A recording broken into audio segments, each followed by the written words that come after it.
For 500 years, one little book has been tied to the dark arts of politics. It's been called a handbook for tyrants, a teacher of evil, and the author's name, well, it's pretty much become an insult. I am, of course, talking about Niccolò Machiavelli's The Prince. I mean, think about it. When we call someone Machiavellian today, what are we really saying? We're picturing someone who's manipulative, scheming, and who will do absolutely anything to win.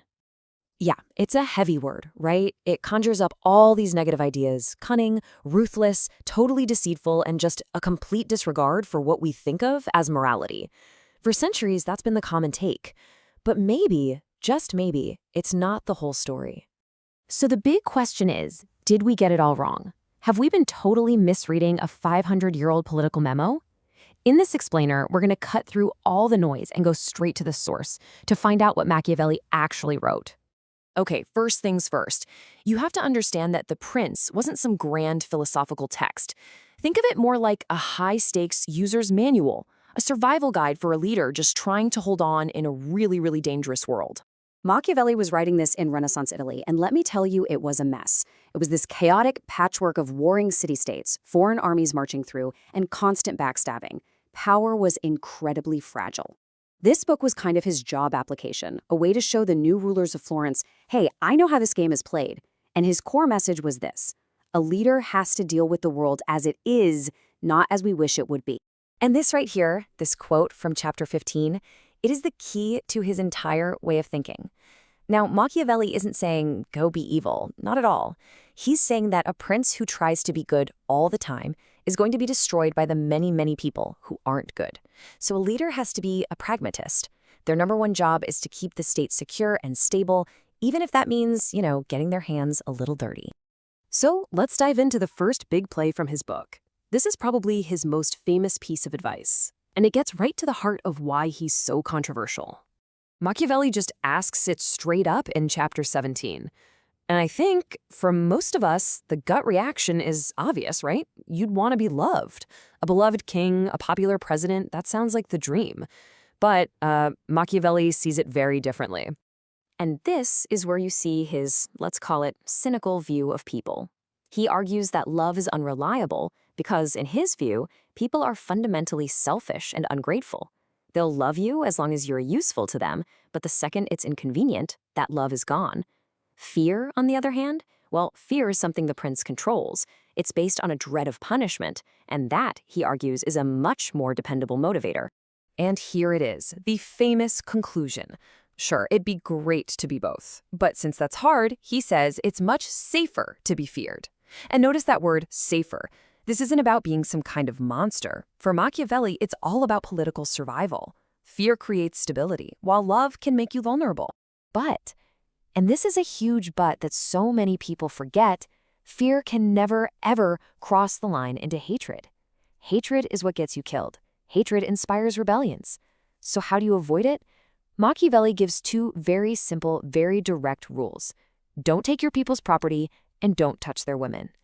As he so bluntly puts it, men forget more easily the death of their father than the loss of their patrimony.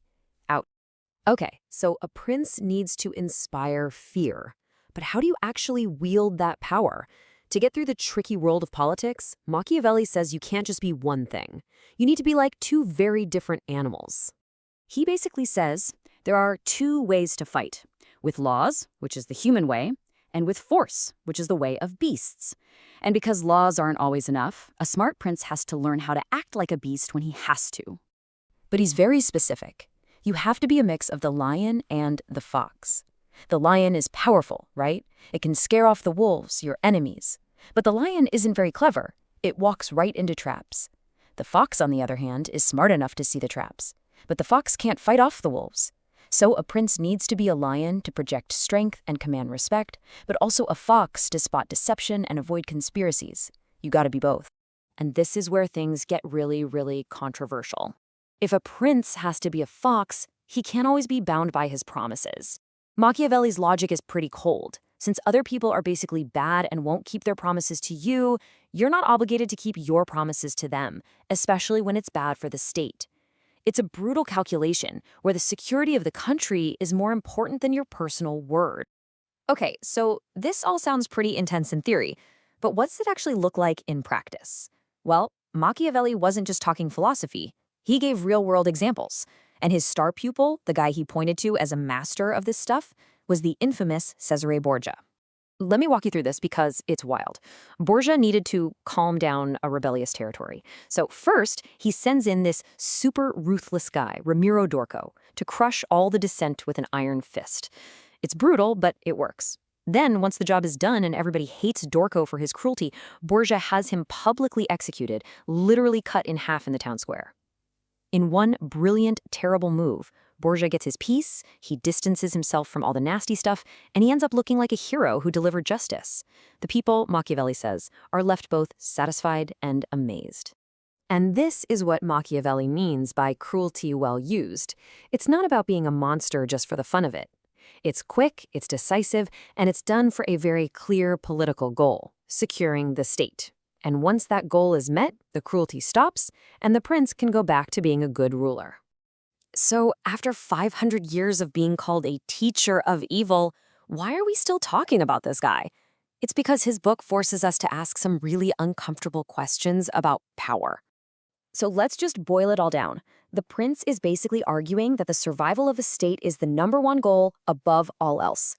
To do that, a leader has to be a pragmatist, not an idealist. They have to accept that politics plays by its own, often brutal rules, and they have to become a master of appearances. At its core is the belief that human nature is selfish, and a leader must be both lion and fox to navigate that reality. Which leaves us with the central question that's been haunting readers for 5 centuries. Is Machiavelli's advice just a clear-eyed, necessary guide to how power really works? Or is all this talk of pragmatism just a fancy excuse for leaders to do terrible things? That's the question the prince doesn't answer.